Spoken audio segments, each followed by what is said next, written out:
Comment te filmer avec ton smartphone comme si tu avais une caméra professionnelle? C'est exactement ce que je vais te montrer dans cette vidéo. Je vais te dévoiler la méthode pour obtenir une image et un son digne d'un studio de cinéma. Dans ce tuto, tu vas apprendre à te filmer comme un professionnel et surtout sans te ruiner. Je vais te partager mes meilleurs conseils pour que tu te démarques par la qualité technique de tes vidéos. L'idée, c'est de capter l'attention, alors par ce que tu dis, ton message, ok, mais aussi par la qualité technique de la vidéo. C'est quoi la qualité technique? C'est l'image, l'éclairage et le son. Tous ces conseils que je vais te donner dans cette vidéo, mes clients les appliquent chaque jour et ont d'excellents résultats. Et si tu les appliques, tous ces conseils, tu vas avoir toi aussi de très bons résultats et surtout tu vas te démarquer de toutes les personnes qui font des vidéos et qui, elles, en ont rien à foutre de la qualité technique. Allez, assez parlé, c'est parti. Salut, moi c'est Pascal et si tu ne me connais pas encore, j'ai travaillé 20 ans à la télévision comme caméraman de reportage et journaliste et depuis 7 ans, j'aide et je forme les gens comme toi à faire des vidéos de qualité et à gagner beaucoup d'argent. Dans la vidéo précédente, je t'ai montré la méthode en 5 étapes pour capter l'attention des personnes, garder cette attention jusqu'au bout de ta vidéo et surtout les faire passer à l'action. Désormais, c'est le moment d'enregistrer ta vidéo. Et si tu veux avoir des résultats, c'est très important d'avoir un message clair et structuré, comme je t'ai appris à le faire dans les précédentes vidéos, mais c'est aussi très important d'avoir une image et un son de qualité pour faire passer ce message. En effet, il y a de plus en plus de personnes qui font des vidéos de nos jours et pour te démarquer, tu vas devoir faire deux choses. La première, c'est quoi? C'est proposer un meilleur contenu que ces personnes. Ça, on l'a vu dans les deux vidéos précédentes. Et le deuxième point, ça va être quoi? Ça va être ce qu'on va voir dans cette vidéo, ça va être de proposer une meilleure image et un meilleur son que les autres. Il n'y a même pas 5 ans de ça, tu pouvais encore te permettre de proposer une image dégueulasse et d'utiliser le micro de ta caméra. Mais ça, c'est fini. Il y a tellement de monde qui propose du contenu de nos jours et de qualité qu'il va falloir que tu te démarques et que tu fasses un peu plus que la concurrence. Pour ça, pour améliorer la qualité technique de tes vidéos, je vais te partager mes meilleurs conseils qui sont répartis en deux catégories. On va parler d'abord de l'image et ensuite on parlera du son.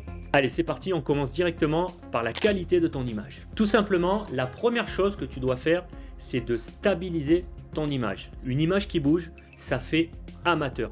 Tu peux plus faire ça, c'est pas possible. Comment tu stabilises ton image? Tout simplement en prenant ton téléphone et en le calant sur un petit trépied que tu vas acheter. Je te mets un modèle ici.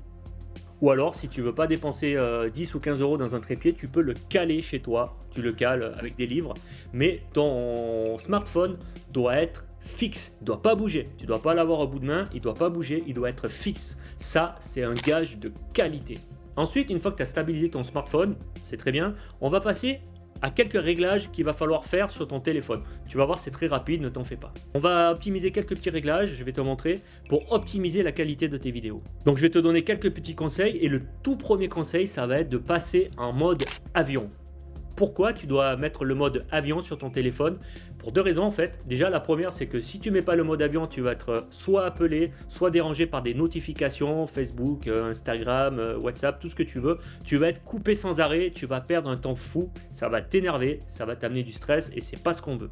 La deuxième raison, c'est que ça va te permettre d'économiser de la batterie sur ton téléphone. Tu passes en mode avion, tu déconnectes tous les réseaux, tu déconnectes le Bluetooth, le Wi-Fi, les connexions et du coup, tu vas économiser de la batterie, tu vas pouvoir filmer plus. Ensuite, deuxième conseil, utilise la caméra arrière de ton téléphone et pas la caméra avant, sauf si elles sont de la même qualité. Mais en général, l'objectif arrière de ta caméra est de meilleure qualité.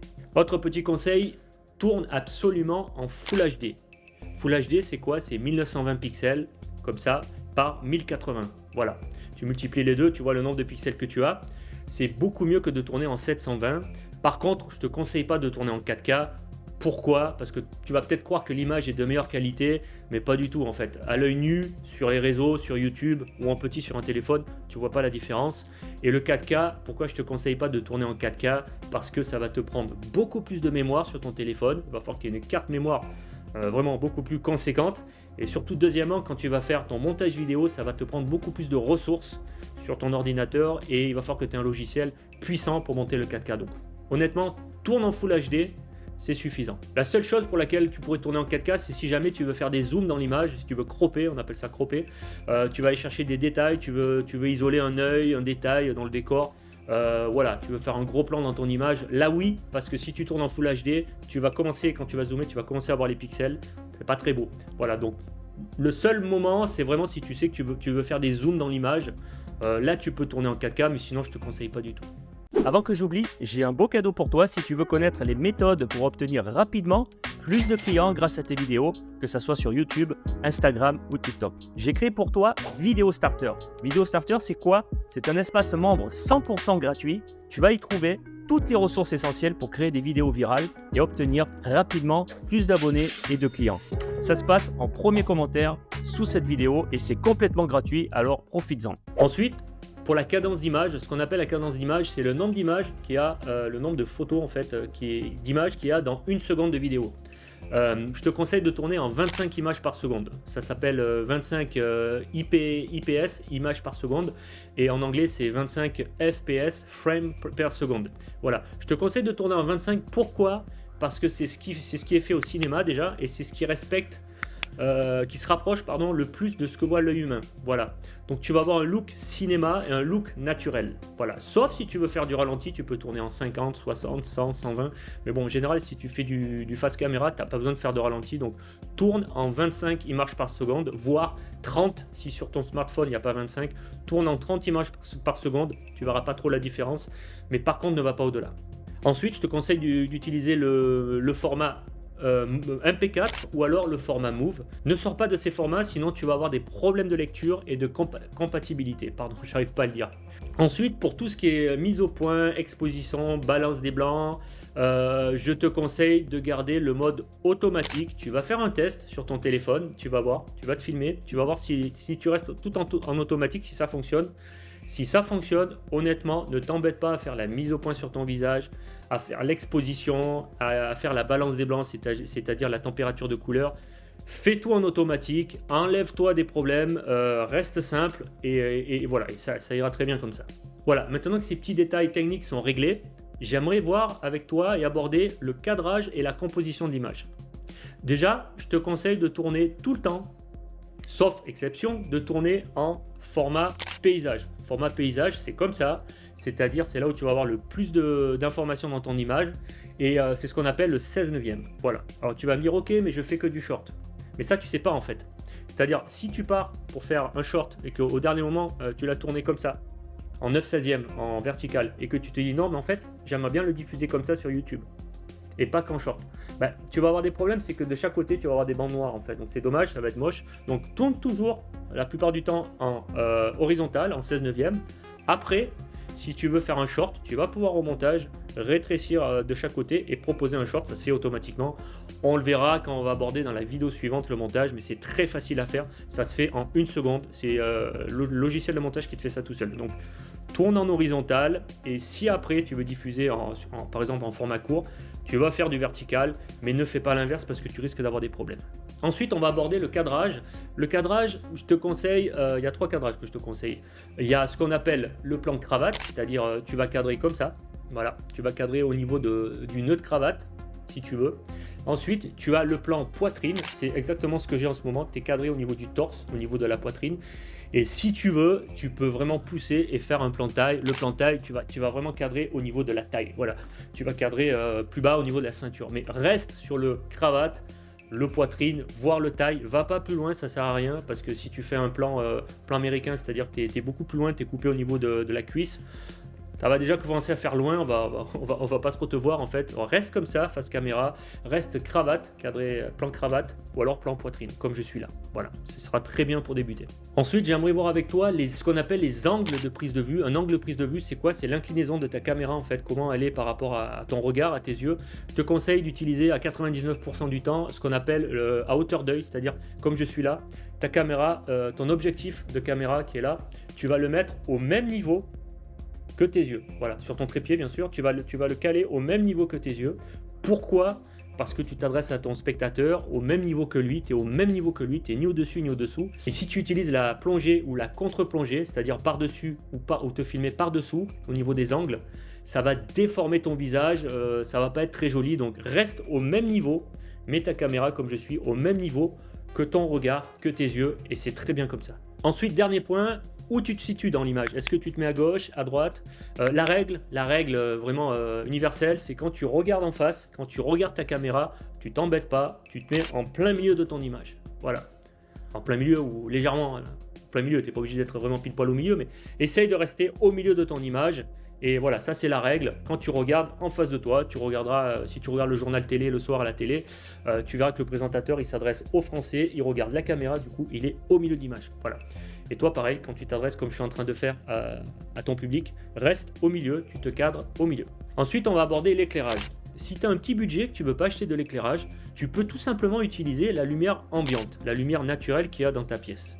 Pour ça, il va falloir que tu aies une fenêtre, déjà, c'est logique, tu aies une fenêtre dans la pièce où tu filmes.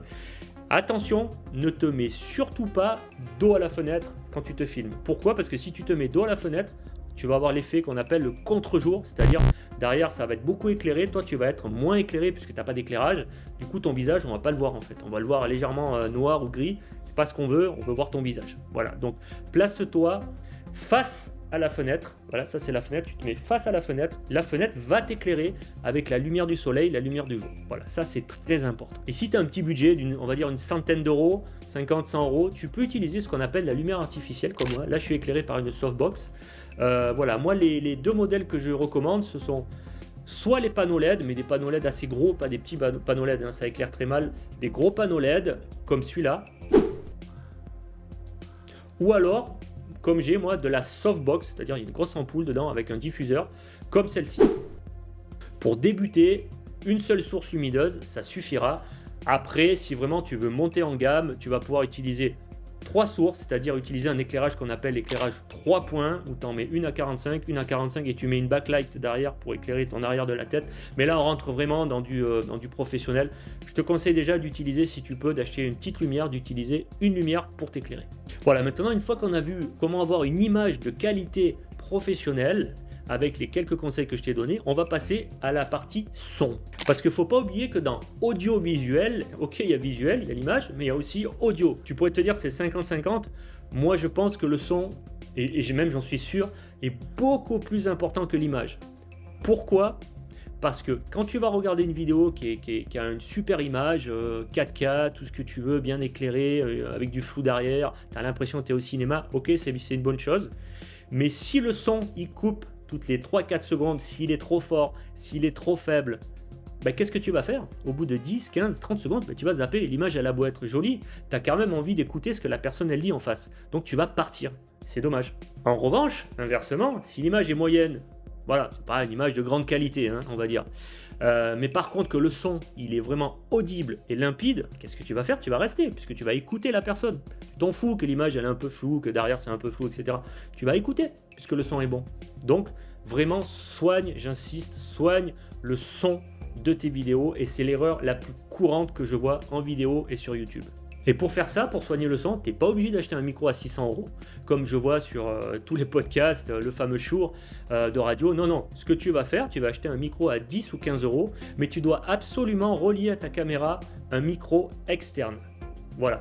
Pourquoi? Parce que le micro interne de ta caméra, il a un son dégueulasse. Voilà, tout simplement, le son il est pas bon, il est caverneux, c'est ce qu'on appelle un micro omnidirectionnel. Il va te ramener tous les sons ambiants, c'est pas du tout ce qu'on veut. Donc, tu vas brancher un petit micro à 10-15 €, un micro cravate par exemple, et voilà. Et c'est exactement ce qu'on veut, avoir du bon son. Alors attention tout de même à la connectique sur ton téléphone. Moi j'ai un téléphone Android, ça va être du mini jack. Si tu as un iPhone, c'est pas du tout du mini jack, c'est une autre prise. Donc fais très attention quand tu achètes ton micro que tu vas relier à ta caméra, à ton smartphone, pardon. Fais très attention à la connectique. Ne te trompe pas. Si tu as un Android ou un iPhone, c'est pas la même connectique. Il existe des adaptateurs, mais je te conseille d'éviter. Achète plutôt tout simplement la bonne connectique pour rentrer ton micro sur ton smartphone. Alors maintenant, on va parler des types de micros. Alors là, je vais te renvoyer directement à la vidéo que je vais te mettre sous cette vidéo, au lien que je vais te mettre. J'ai fait une vidéo très complète avec tous les types de micros qui existent pour faire de la vidéo de chez toi. Voilà, à des prix vraiment très abordables. Ça va de 10 à 50, 100 euros. Donc je t'invite à regarder cette vidéo que je te mets en lien sous celle-ci. Pour terminer sur le son, si jamais tu enregistres ta vidéo avec un micro mais que tu n'es pas satisfait du son parce que pour X raison, ce que tu vas pouvoir faire, il existe désormais des intelligences artificielles qui vont te retoucher ton son et te le rendre vraiment de qualité professionnelle comme si tu avais un micro de cinéma. Donc moi ce que je te conseille, c'est d'aller sur deux applications. Elles sont payantes, mais tu as une version gratuite pour tester. Tu vas pouvoir tester, c'est gratuit. La première, elle s'appelle Auphonic, A-U-P-H-O-N-I-C. C'est très bien, tu vas mettre ton fichier audio dedans qui est pas terrible et lui il va travailler, il va te faire tous les niveaux, il va te remettre ça d'aplomb et tu vas avoir vraiment un audio superbe, tu verras. Et la deuxième application que je te conseille, la deuxième IA, c'est Adobe qui fait ça. Tu as une version gratuite pour tester, tu vas pouvoir tester. C'est Adobe Podcast. Je te mets le lien de la vidéo que j'ai faite. J'ai fait un tuto vidéo dédié à ça. Tu verras, c'est ultra puissant. Donc voilà, la vidéo est terminée. Si je résume, pour te filmer avec ton smartphone et avoir un rendu professionnel au niveau de l'image et du son, tu vas devoir faire plusieurs choses.